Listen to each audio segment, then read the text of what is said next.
to Calm Creations YouTube channel. My name is Tia and today I'm going to be showing you how to make hexes using the traditional English paper piecing method. To start, you will need some supplies, some fabric scraps or pre-cut hexie charms, some cheap thread for basting, hand quilting thread for piecing, paper templates pre-cut or made from cardstock, some pins, some snips and some patience. If you are interested in learning this method of traditional English paper piecing, then stay tuned.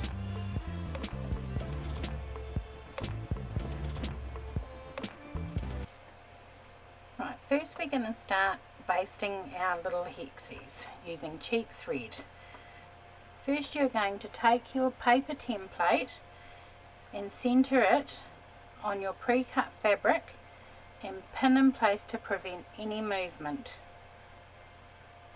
Then you are going to fold over your first edge and from the back take your first stitch through to the front, securing the fabric in place.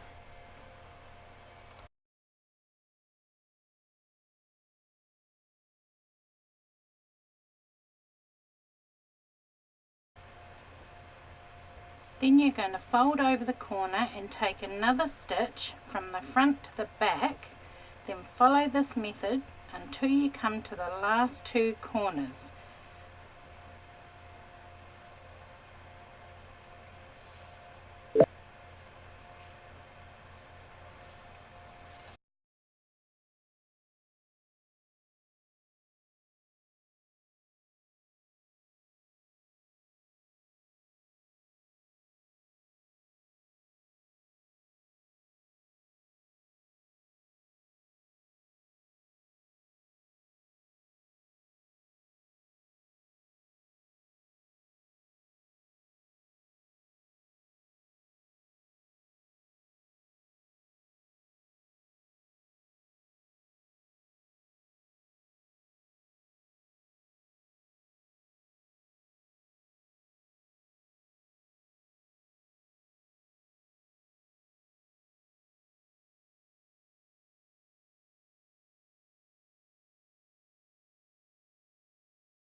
Then you are going to remove the pin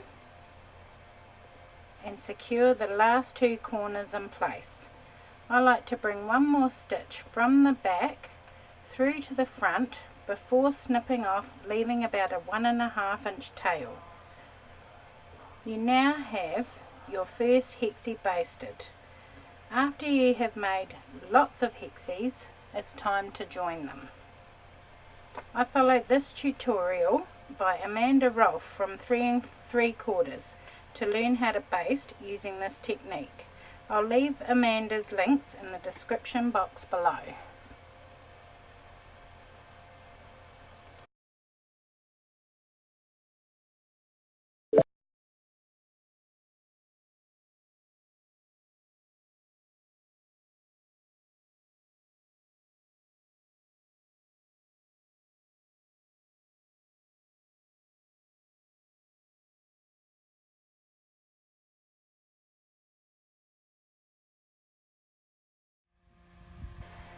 Now it's time to join your hexes. I use a good quality hand quilting thread. I use about an arm's length of thread and knot it at one end. Thread your needle and you are ready to start. With right side of the hexes facing together, line them up so that they are straight and insert your needle up through one of the folds in the corner of your hexie to hide the knot. I like to make 2 knots in each corner at the beginning and at the end of each row to really secure my hexes together. The joining method that I use I think is called invisible feather stitch. I like this method way better than the traditional whip stitch, as these stitches that I'm doing can't be seen from the front of your work. After knotting your end securely from the back, take a small stitch, being careful not to go through the paper template, then alternate to the other hexie, in this case yellow to green, taking small stitches all the way across, swapping sides after each stitch.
Now we've come to the end of our stitching, and we're going to secure it again with 2 knots, and then I like to bury the needle down through the fold in the corner to hide the thread, and I leave about a 1.5 inch tail before I snip it off.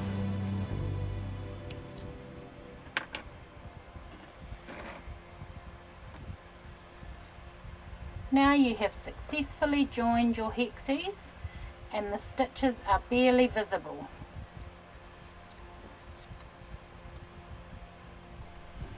Thank you for watching my video, and join me next time as we complete our grandmother's flower garden hand stitched hexies.